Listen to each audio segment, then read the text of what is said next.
আসসালামু আলাইকুম। আবারও নতুন একটি রেসিপি নিয়ে হাজির হয়ে গেলাম।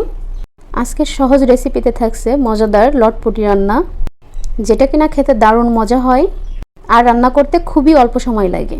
আশা করি আমার এই সহজ রেসিপিটি আপনাদের ভালো লাগবে।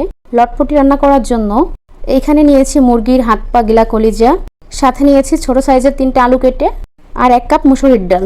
এগুলো আগে থেকে ধুয়ে ভালো করে পরিষ্কার করে নিয়েছি। একটি প্যানের ভিতরে 1 কাপ তেল গরম করে মুরগির এই অংশগুলো ভেজে নিব। একটু নাড়াচাড়া দেওয়ার পরে কেটে রাখা আলুগুলো দিয়ে দিলাম। আলুগুলো একটু মিশিয়ে নিব। তারপর দিয়ে দিলাম হাফ টেবিল চামচ লবণ, 1 কাপ পেঁয়াজ কুচি দিয়ে দিলাম, সাথে দিয়ে নিলাম কয়েকটি লবঙ্গ, এলাচ, দারুচিনি। এখন সব কিছু একসাথে ভালো করে মিশিয়ে নিব। সাথে 2টা তেজপাতাও দিয়ে দিলাম। এখন সব কিছু একসাথে ভালো করে কিছু সময় ভেজে নিব। সব কিছু ব্রাউন কালার করে ভেজে নিয়েছি। 1 টেবিল চামচ আদা বাটা, 1 টেবিল চামচ রসুন বাটা, 1 টেবিল চামচ জিরা বাটা, 1 টেবিল চামচ পেঁয়াজ বাটা, 1 টেবিল চামচ ধনিয়া বাটা, 1 টেবিল চামচ লবণ, 1 টেবিল চামচ হলুদ গুঁড়ি দিয়ে দিলাম, 1 টেবিল চামচ মরিচ গুঁড়া দিয়ে দিলাম। তারপর সব কিছু একসাথে ভালো করে কষিয়ে নিব। সব কিছু এরকম ভালো করে কষিয়ে নিলে দেখবেন একটু পরেই চামড়া থেকে তেল গলা শুরু করছে। আমি সব মিলিয়ে 5 থেকে 7 মিনিট কষিয়ে নিয়েছি ভালো করে। এখন মুসুরির ডালগুলো দিয়ে দিব। তারপর মশলার সাথে ভালো করে মুসুরির ডালগুলো কষিয়ে নিব। মুসুরির ডাল দেওয়ার পরে আমি 2 থেকে 3 মিনিট আরও কষিয়ে নিয়েছি।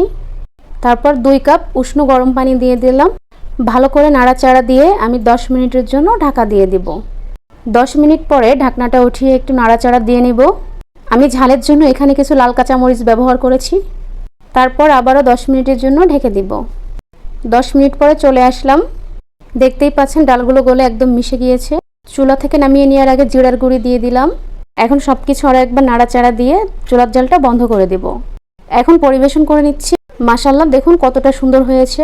খেতেও কিন্তু দারুণ মজা হয়েছিল। আমার সময় লেগেছে মাত্র 20 মিনিট। আপনারা চাইলে এই সহজ রেসিপিটি বাসায় বসে একবার হলেও ট্রাই করে দেখতে পারেন। একদম হুবহু বিয়ে বাড়ির মুড়ি ঘন্টর মতো হয়েছে। আশা করি আমার এই সহজ রেসিপিটা আপনাদের কাছে ভালো লেগেছে। সবাই ভালো থাকবেন, সুস্থ থাকবেন। আল্লাহ হাফেজ।